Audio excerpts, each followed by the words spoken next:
Yo soy María Celia Bravo, soy doctora en Historia por la Universidad Nacional de Tucumán.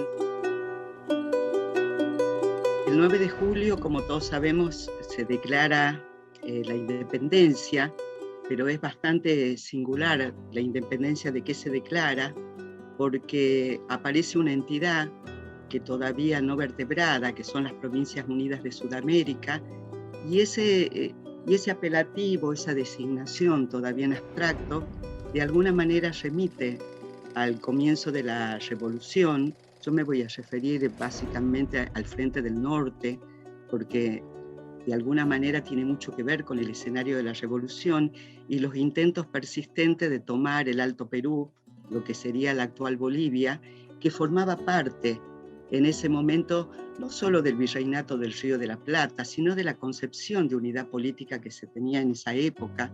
Y es por eso que en el Congreso de Tucumán, en 1816, cuando se declara la independencia, se da la paradoja que de esos 20 y pico diputados que participan y firman de la Declaración de la Independencia, hay algunos diputados, por ejemplo, que son de Charcas, que son de las provincias que sería hoy la actual Bolivia, firman el Acta de la Independencia, mientras que otros territorios que forman parte hoy de lo que sería la República Argentina no participan, digamos, de ese Congreso de 1816. ¿Y por qué, por ejemplo, el secretario del Congreso, Serrano, que es diputado de Charcas, digamos, participa no solamente del Congreso, redacta el Acta de la Independencia, y hay una cosa muy interesante, hace la traducción al quichua y al aymara de esa declaración de la independencia.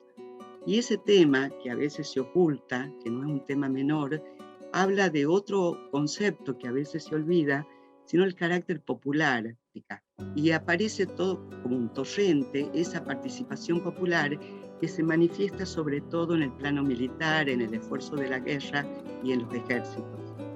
Y esa actividad de las mujeres no es ajena a eso. Quizá una de las más conocidas, por ejemplo, Francisca Bazán de Laguna, que es la propietaria de la casa donde se jura la independencia de Tucumán. Se elige Tucumán porque estaba al centro de ese territorio imaginado, no al norte, como se dice ahora, como si fuera un límite. Lo que pasa es que hay que imaginarse un nuevo mapa geopolítico, que es muy difícil para los estudiantes explicar, imaginar.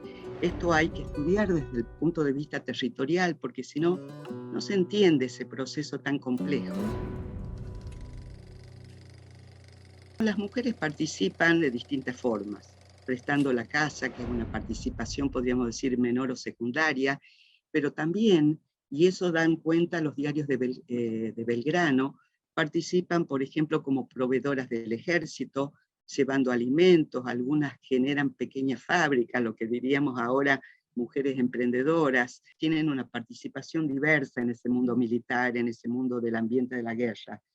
Quizá la que más nos llama la atención, porque rompe los moldes instituidos, es la mujer soldado, como les decía, digamos, y esta figura predominante de Juana Manuela Zurduy, que es muy interesante el perfil que hace muchos años después, 1890 y pico, Juana Manuela Gorriti, la escritora, y habla de ella en un momento que es interesante, cómo ella saca esa figura.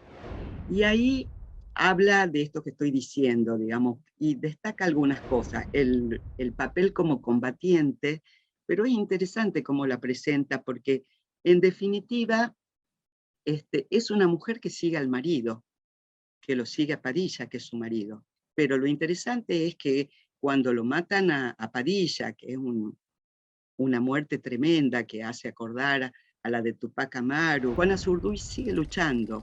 Esa parte no la toma tanto Gorriti. Gorriti habla de que es una buena esposa, que lo sigue, que es luchadora, destaca su singularidad, pero también destaca el papel de madre. Ella es una líder en la batalla, lidera como combatiente, pero a su vez lo cuida como una madre. Gorriti de alguna manera conjuga ese mundo prácticamente desaparecido. Su padre firma la Declaración de la Independencia como diputado por Salta, o sea, ella pertenece a una familia, digamos, que está absolutamente involucrada en esa primera etapa de la revolución y la guerra de la independencia. La familia Gorriti pierde todo y en esa pobreza estaban, digamos, en el Alto Perú, cuando Juana conoce el que va a ser su marido, que es Manuel Belzú, y se casa a los 14 años. De alguna manera está velado en la historia misma que hace Gorriti de sí misma, es que es una historia de amor desavenida, es un matrimonio que no funciona. Y lo interesante de esto es un matrimonio que se rompe por la propia decisión de la escritora. Ella decide no seguirlo.